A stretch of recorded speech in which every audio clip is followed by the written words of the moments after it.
आपके अपने प्यारे से चैनल खोज 99 में एक बार फिर से आपका स्वागत है और आशा करता हूं कि आप अपने स्थानों पर कुशल होंगे और प्रभु आपको बहुत सारी आशीष दे। एक नई खास स्टोरी लेकर के मैं आज आपके सामने हाजिर हुआ हूं और आप थोड़ा सा जांचिए और कमेंट करके मुझे बताइए कि जो मैं कह रहा हूं वो किस हद तक सही है।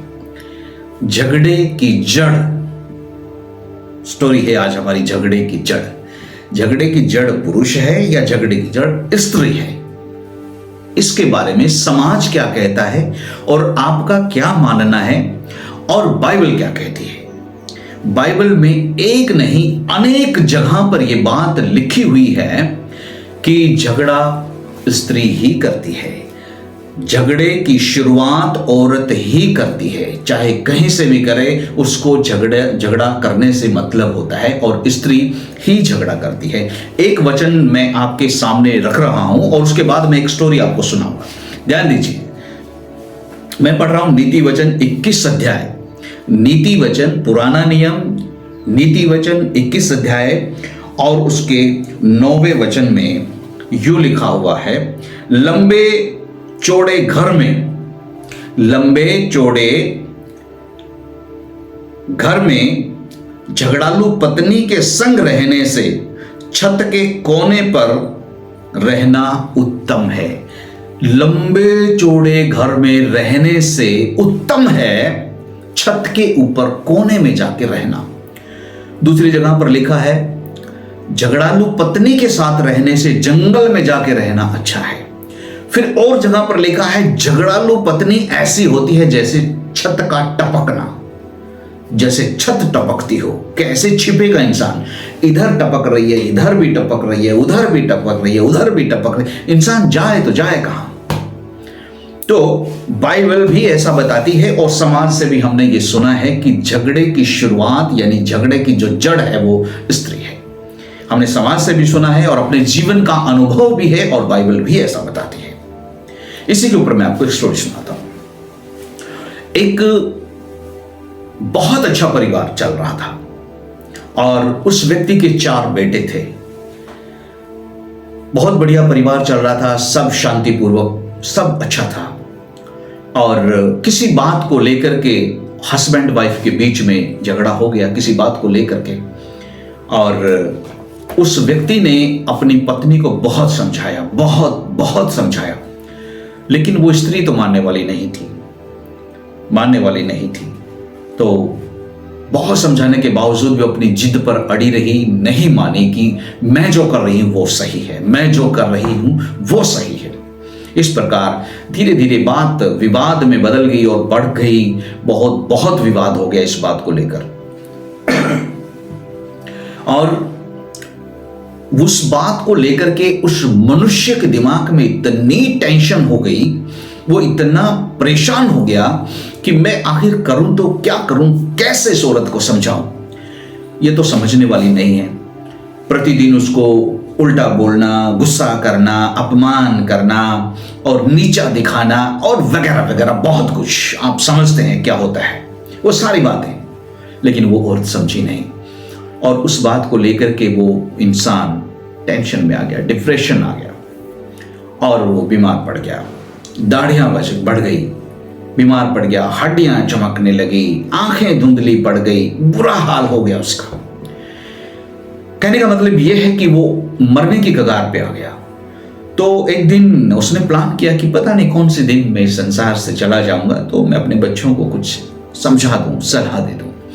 4 बेटों को बुलाया और 4 बेटों को 4 कहानियां सुनाई कि बेटा ऐसे नहीं करना चाहिए, ऐसे नहीं करना चाहिए, ऐसा नहीं करना चाहिए। जो कुछ भी वो कहानी थी उस समय की, वो 4 बेटों को बताई।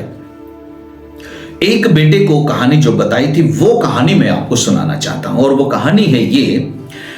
पिताजी ने कहा था, बेटा जिंदगी में कुछ भी हो जाए, आपकी पत्नी कितनी भी प्यारी हो, कितनी भी अच्छी हो, कितना भी कुछ ना क्यों ना हो, कभी अपने राज की और अपने भेद की बात औरत को नहीं बताना। और ये बात उसको कह करके वो मनुष्य चुप हो गया और कुछ समय के बाद में वो दुनिया को अलविदा कह गया। जैसे तैसे दिन गुजरते रहे, टाइम गुजरता रहा एक दिन उस बंदे के उस लड़के के दिमाग में ये बात आई कि मेरे पिताजी ने ये कहा था कि अपने राज और भेद की बात औरत को नहीं बतानी चाहिए। ऐसा कहा तो क्यों कहा? मेरी पत्नी तो मुझे बहुत प्रेम करती है, बहुत इज्जत करती है, बहुत आदर करती है और मेरी रिस्पेक्ट करती है। सब कुछ मन ही मन में प्लान कर रहा था, सोच रहा था वो। तो ऐसे कैसे हो सकता है? फिर भी उसको संदेह हुआ कि देखें तो सही पिताजी ने ये बात कही थी सच भी है कि नहीं। और उसने प्लान किया और प्लान करके वो अपने घर से काम के लिए निकला। और जब काम से वो वापस लौट रहा था तो वहां से उसने एक तरबूज खरीदा, तरबूज, और उस तरबूज को अपने सफेद तौलिए में रख लिया। सफेद तौलिए में रखने के बाद वो घर की ओर बढ़ा। जैसे जैसे घर की ओर बढ़ रहा था वैसे वैसे दिन ढल रहा था। जैसे जैसे घर की ओर बढ़ रहा था दिन ढल रहा था और उस तरबूज को हल्का सा उसने तोड़ दिया। तोड़ने के बाद उसके अंदर से जूस लाल रंग का था निकला और तौलिया लाल हो गया। और इस प्रकार वो अपने घर पहुंचा। तो इस प्रकार वो घर पहुंचा और घर पहुंचने के बाद उसने अपनी पत्नी को कहा कि जल्दी से दरवाजा बंद करो। और औरत ने, उसकी पत्नी ने फटाफट जाकर के दरवाजा बंद किया। जैसे दरवाजा बंद किया तो उसने कहा कि जाओ कस्सी लेके आओ। और वो भागी भागी कस्सी लेके आई और कहने लगी क्या करने वाले हो आप? कुछ समझ नहीं आ रही मेरे को बात, आप इतना जल्दी में हो, आखिर बात क्या है? तो उसने कहा कि वो दुश्मन था ना हमारा, जिसने हमारे जमीन पर कब्जा किया था, हमारा घर हथिया लिया था और हम घर से बेघर कर दिए थे। आज मैंने उसका सिर काट दिया। बड़ी पुरानी कोई बात थी, उसने वैसे ही गोलमोल करके बताई और पत्नी अचंभे में पड़ गई कि भाई होगा, उसने हमारा घर हथिया लिया था और कब्जा कर लिया था और हम घर से बेघर हो गए थे। इस प्रकार की एक स्टोरी उसने फटाफट बना करके बात की और कस्सी मंगाने के लिए बोला। तो फटाफट कस्सी लेके आई और उसने जाकर के वहीं पर खड्डा खोदा, गड्ढा खोदा अपने घर के अंदर। गड्ढा खोदने के बाद उसने उस तरबूज को जो तौलिए में लपेटा हुआ था और तरबूज के रंग से लाल हो गया था वो तौलिया, तो औरत भी हक्की बक्की रह गई और सोचने लगी वास्तव में तो सिर काट के ले आया, बहुत खतरनाक आदमी है। और उसने तरबूज को जमीन में काट दिया और उसने कहा कि फटाफट ऐसे करो। पुराने जमाने की बात है, उस जमाने में लीपते थे, ये फर्श वगैरह तो नहीं होते थे, तो पुरानी एक स्टोरी है ये। तो उसने फटाफट ला करके उस जगह को लीप दिया और लीप करके बस छुट्टी हो गई, खाया पिया सो गया और इस प्रकार नॉर्मल जीवन चलने लगा। दिन गुजरते रहे।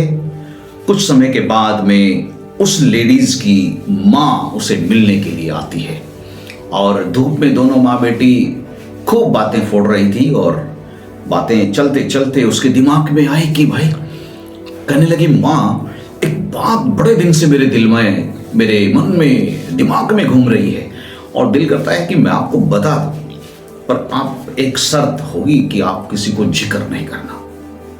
आप मेरी माँ हो तो आप ऐसा कुछ नहीं करेंगी, लीक नहीं करेंगी, इसलिए मैं आपको ये बात बता रही हूँ। उसने हाँ बेटी कोई बात नहीं, बताओ क्या बात है।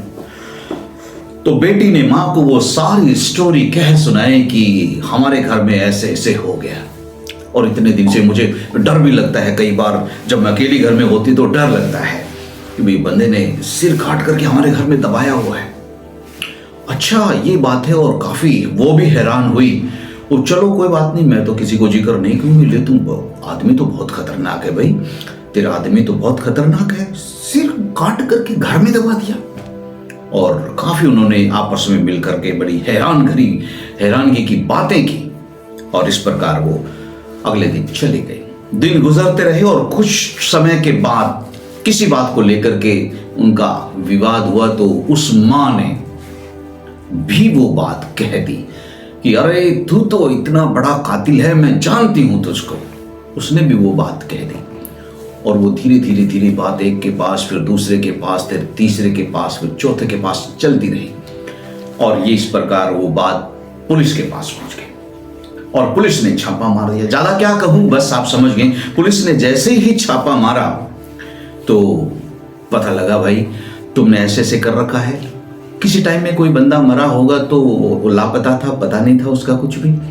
तो पुलिस शक के आधार पर उसे पकड़ने के लिए आई और उसको पकड़ा, उससे पूछताछ की। जब उसने मना कर दिया कि हमारे घर में तो ऐसा कुछ भी नहीं है, हमने कुछ भी ऐसा नहीं किया है, पुलिस ने उसको रिमांड पे ले लिया। जैसे उसने रिमांड पे लिया तो उसने फिर सच्चाई उगलनी थी, बताया उसने कि भाई हाँ है कुछ ऐसी बात, बट ये नहीं है जो आप सोच रहे हैं, चलिए हमारे घर पे। और वो घर पे गए तो उस जगह को खोदा जहां पे तरबूज दबाया हुआ था। खोदा तो वहां तो तरबूज ही था ना, सिर तो नहीं था, तरबूज ही निकला। बोलता ये क्या है? कहता यही दबाया था मैंने। बोलता ये क्या तमाशा किया है तुमने? पुलिस वाले डांटने लगे उससे, ये क्या तमाशा है? उसने कहा कि मेरे पिताजी ने मुझे किसी जमाने में ये बात कही थी कि बेटा कभी भी कितनी भी प्यारी औरत, कितनी भी प्यारी पत्नी क्यों ना हो तुमसे, कितनी भी मोहब्बत क्यों ना करती हो, कभी भी राज की और भेद की बात मत बताना। उस बात को जांचने के लिए, उस बात को परखने के लिए मैंने ये प्लान किया था, और आज मेरे सामने ये प्रूफ हो गया कि ये बात सच है जो बुजुर्गों ने कही, भेद की और राज की बातें कभी भी औरत को नहीं बतानी चाहिए। इस प्रकार के उदाहरण और भी हैं बाइबल के अंदर। अगर आप बाइबल को ठीक से पढ़ेंगे तो बाइबल में ऐसे उदाहरण और भी हैं जिन्होंने पत्नी को राज की बात बताई और उन्होंने धोखा खाया और बहुत बड़ा नुकसान हुआ। तो बस मैं ज्यादा कुछ नहीं कहना चाहता, ये कहना चाहता हूं कि कभी भी कोई भी बात ऐसी हो तो बहुत ध्यान से, क्योंकि औरतें जो होती हैं उनके हजम नहीं होती हैं बातें। जब तक वो बोल ना दे, जब तक वो कह ना दें, तब तक उनको बात हजम नहीं होती। इसलिए 99% औरतें ऐसी ही होती हैं। इसलिए अपने आप को ध्यान दें और अपने जीवन को ध्यानपूर्वक जिएं और आगे बढ़ें। इस स्टोरी के साथ में समाप्त करते हैं और अगले किसी खास वीडियो में फिर से हाजिर होंगे। नमस्कार।